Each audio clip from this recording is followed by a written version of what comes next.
Salut à toi, bienvenue dans Pensée troublée, la chaîne qui parle de santé mentale, qui essaye de donner des outils pour mieux vivre la dépression ou d'autres troubles. L'autre fois, on avait vu les 3 causes principales de la dépression et pourquoi c'était vraiment important d'essayer de savoir la cause de sa dépression. Maintenant, on va voir un peu plus en profondeur chaque cause. Donc là, on va voir la cause biologique. Donc, dans la cause biologique de la dépression, nous allons commencer par la génétique. En fait, certaines personnes héritent d'un cerveau plus sensible aux émotions et au stress. Si un parent ou un grand-parent a souffert de dépression ou de bipolarité, tu as plus de chances, toi aussi, d'avoir un cerveau qui régule moins bien l'humeur. On peut comparer ça un peu à une batterie qui se décharge plus vite face aux difficultés de la vie. C'est le cerveau qui s'épuise plus vite. C'est important de comprendre que ce n'est pas un défaut ou une faiblesse, c'est juste une vulnérabilité biologique. En fait, c'est un déséquilibre de tes neurotransmetteurs. C'est ça qui cause la dépression. Les neurotransmetteurs, ce sont des messagers chimiques dans le cerveau qui régulent l'humeur, l'énergie et la motivation. 3 d'entre elles sont particulièrement impliquées dans la dépression. Tout d'abord, la sérotonine, c'est celle qui régule l'humeur, le sommeil et l'appétit. Ensuite, on a la dopamine, c'est celle qui contrôle le plaisir et la motivation. Et on a la noradrénaline, c'est celle qui gère l'énergie et la concentration. Donc, quand ces neurotransmetteurs sont déséquilibrés, le cerveau ne fonctionne plus normalement. Tu peux te sentir vide, sans motivation, fatigué et incapable de ressentir du plaisir. Et ce déséquilibre, du coup, là, il est biologique, donc il est génétique, donc il est inné. C'est ta prédisposition génétique. Donc là, c'est quand on parle du coup de quand c'est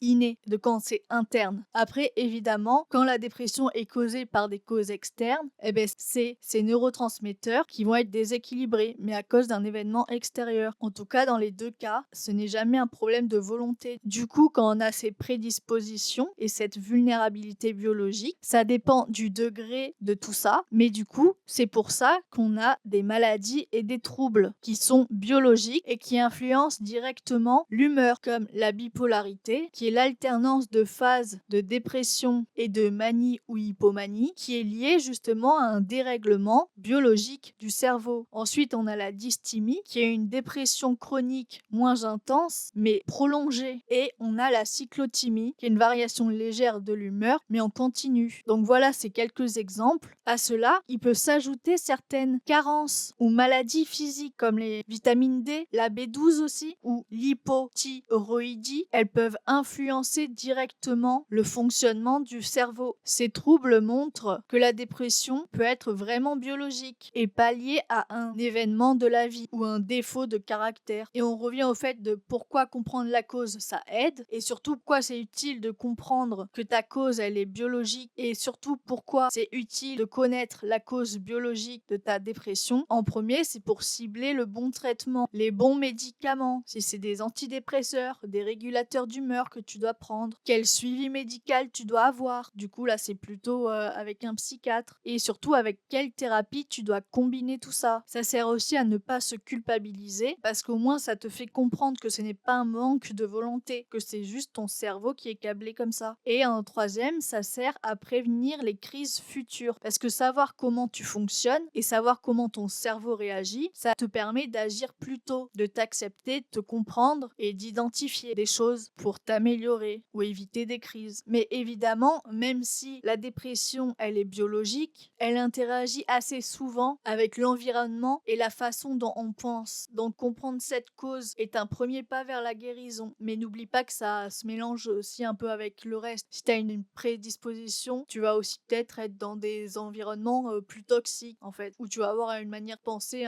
qui fait que tu t'es adapté à tes troubles ou à masquer ou voilà. Et du coup, petite conclusion, les causes biologiques, c'est quand la dépression, elle vient du fonctionnement interne du cerveau et du corps. Et c'est les neurotransmetteurs, la génétique qui font des troubles de l'humeur comme la bipolarité, les hormones, du stress ou même certaines carences. Et surtout, ce n'est pas un choix et ce n'est pas mental et ce n'est pas une faiblesse, c'est biologique. Si tu veux, dans les prochaines vidéos, je te montrerai la cause environnementale et psychologique et comment elles interagissent avec ton cerveau. Donc voilà, si ça t'a aidé ou que ça peut aider des gens, n'hésite pas à partager, à liker. Et moi, je te dis, prends soin de toi et à bientôt. Bye bye!